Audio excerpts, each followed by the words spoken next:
మీకోసం మీ వీర Ramesh study corner కు స్వాగతం. డిఎస్సికి ప్రిపేర్ అయ్యే మిత్రులారా, ఏంటి ఏపీ 2004 డిఎస్సి కోర్టు కేసుల గందరగోళం, దీనిపై ఫుల్ క్లారిటీ ఇచ్చేందుకు ఈ వీడియో చేయడం జరిగింది. నేను కూడా 2008లో డిఎస్సిలో ఎస్జిటి పోస్ట్ సాధించాను. అలాగే 2011లో తెలుగు పండిట్ గ్రేడ్ 2 మరియు మోడల్ స్కూల్లో పీజీటీ మరియు టీజీటీ తెలుగు సాధించడం జరిగింది. కాబట్టి మీరు కూడా ఉద్యోగాలు సాధించాలని ఈ వీడియో చేయడం జరుగుతుంది.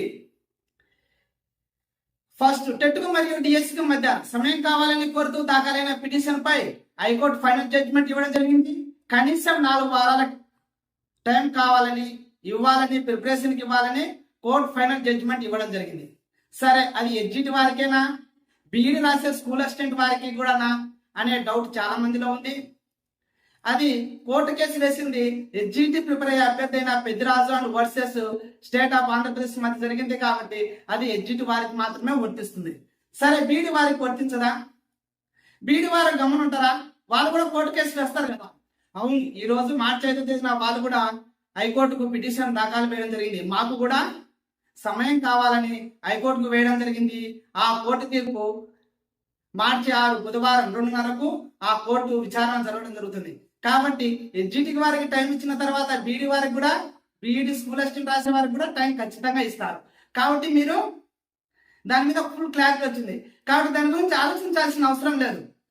SGT DSA, BEd school assistant DSA, అది టీచర్ పోస్టే, ఇది టీచర్ పోస్టే. కాబట్టి దానికి టైం ఇస్తే దీనికి కూడా ఖచ్చితంగా టైం ఇస్తాడు. ఆ కేసు గురించి మీరు ఆలోచించాల్సిన అవసరం లేదు, టైం ఖచ్చితంగా ఇస్తారు. Next, tribal case. Tribal case విచారణ ఏముంది? షెడ్యూల్ చేరాలని 517 పోస్టును జనరల్ కేటగిరీకి కేటాయించడం జరిగింది.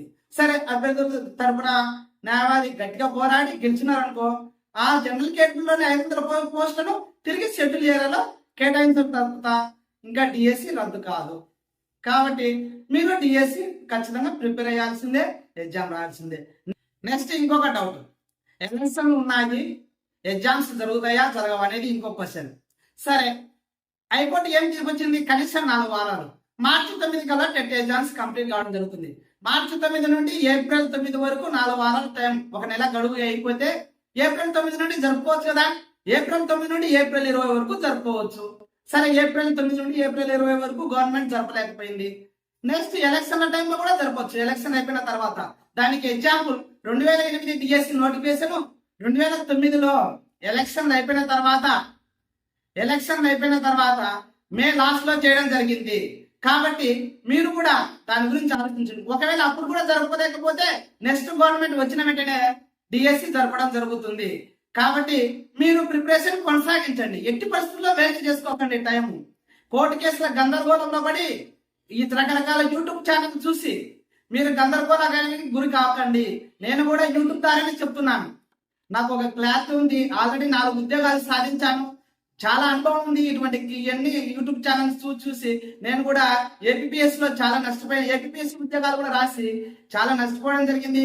కాబట్టి మీరు కూడా యూట్యూబ్ ఛానల్స్, సోషల్ మీడియాను చూసి గందరగోళానికి గురి కాకుండా మీ ప్రిపరేషన్ గట్టిగా కొనసాగించండి. డిఎస్సికి సంబంధించిన కంప్లీట్ ప్రిపరేషన్ ప్లాన్ నెక్స్ట్ వీడియోలో చెప్తాను.